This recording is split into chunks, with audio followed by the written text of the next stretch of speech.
महाडीबीटीचा स्कॉलरशिपचा form renewal किंवा नवीन form जर भरायचा असेल ते तुम्हाला मी या व्हिडिओमध्ये सांगणार आहे. नमस्कार मित्रांनो, मी रोहन चव्हाण. स्वागत आहे तुमचं रोहन इन्फो या चॅनलमध्ये.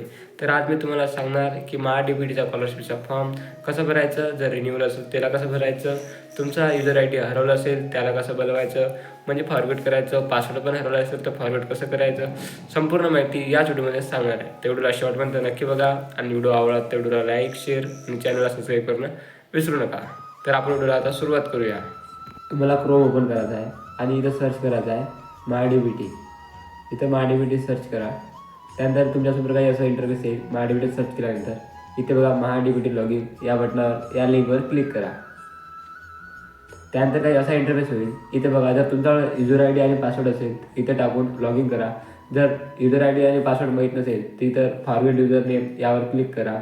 जर माहीत नसेल तर ऑलरेडी रजिस्ट्रेशन असेल तर इथं बघा ॲप्लिकेंट फुल नेम आणि mobile number, date of birth, date आणि हे कॅप्चर टाकून इथं गेट युजर नेमवर क्लिक करा. तर तुमच्या मेसेजवर येऊन जाईल की जे नवीन युजर आय डी आहे ते. जर तुम्हाला तसंच जर पासवर्ड फॉरवर्ड करायचं असेल तर इथं बघा फॉरवर्ड पासवर्ड या बटनावर क्लिक करा. त्यानंतर इथं बघा युजर नेम आणि इथं गेट OTPवर क्लिक केल्यानंतर इथं OTP टाका. न्यू पासवर्ड आणि कन्फर्म पासवर्ड हा कॅप्चर टाकून सेट पासवर्डवर क्लिक करा. जर तुम्हाला नवीन लॉग इन करायचं असेल म्हणजे न्यू रजिस्ट्रेशन, इथं बघा न्यू ॲप्लिकेशन रजिस्ट्रेशनवर क्लिक करा.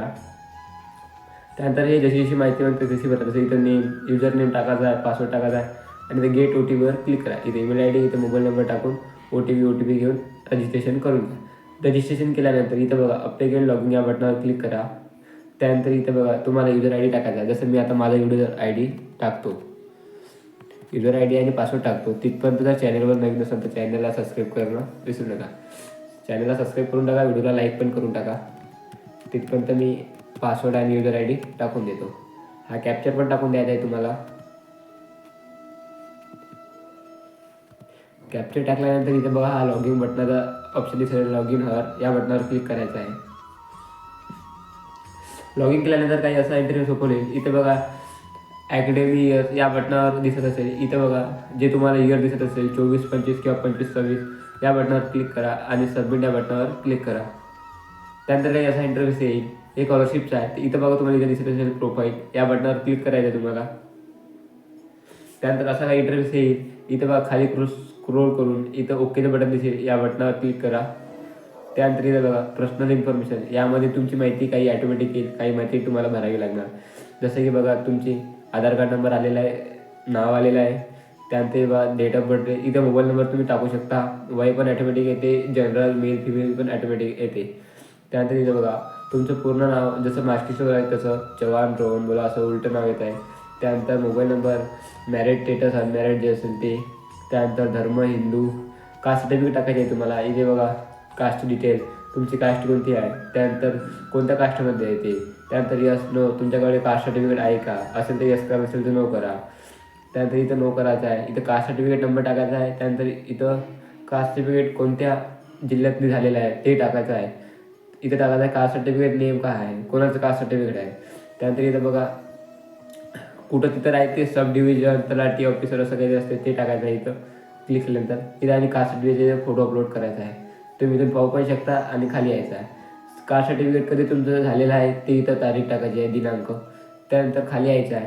तुमचं इन्कम सर्टिफिकेट आहे म्हणजे इन्कम किती आहे ते टाकायचं आहे. त्यानंतर इन्कम सर्टिफिकेट असेल तर यस करा, हा नोट ठेवायचा आहे. त्यानंतर इथे इन्कम सर्टिफिकेटचा नंबर टाकायचा आहे तुम्हाला. इथे टाकायचा आहे कोणाकडून इन्कम सर्टिफिकेट घेतलेलं आहे, तहसीलदार वगैरे बहुत सारे ऑप्शन्स आहेत ते. त्यानंतर इथं बघा इन्कम सर्टिफिकेट तुम्हाला इथं फोटो अपलोड करायचा आहे. तुम्ही इथून पाहू पण शकता इन्कम सर्टिफिकेट कधी झालेलं आहे ते इथं डेट टाकायची आहे. त्यानंतर खाली डोमेसिल सर्टिफिकेट म्हणजे अधिवास प्रमाणपत्र. इथे बघा महाराष्ट्र कर्नाटक बॉर्डर, म्हणजे जर तुम्ही महाराष्ट्राचे रहिवासी असाल तर यस करा. त्यानंतर इथे बघा तुमच्याकडे डोमेसिल सर्टिफिकेट आहे का ते इथं यस करा.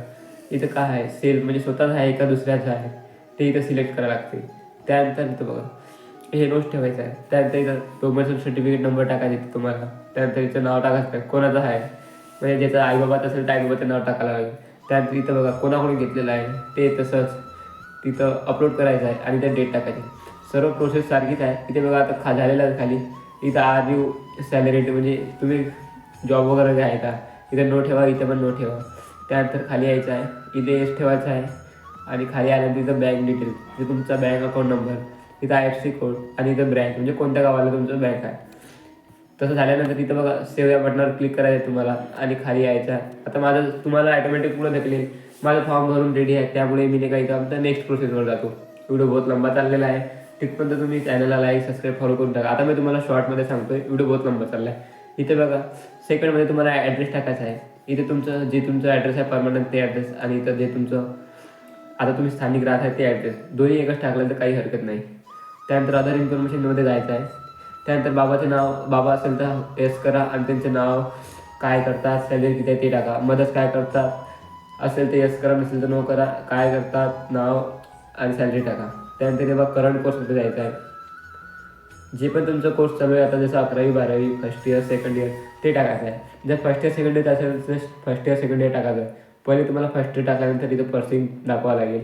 त्यानंतर तुम्हाला फर्स्ट इयर जर कंप्लीट असेल आणि पहिले फर्स्ट इयर कंप्लीट दाखवायचं आहे, नंतर सेकंड इयर पर्सिंग दाखवायचं आहे. जर सेकंड इयरला असेल तर जर फर्स्ट इयरला असेल तर फर्स्ट इयरच पर्सिंग दाखवाय.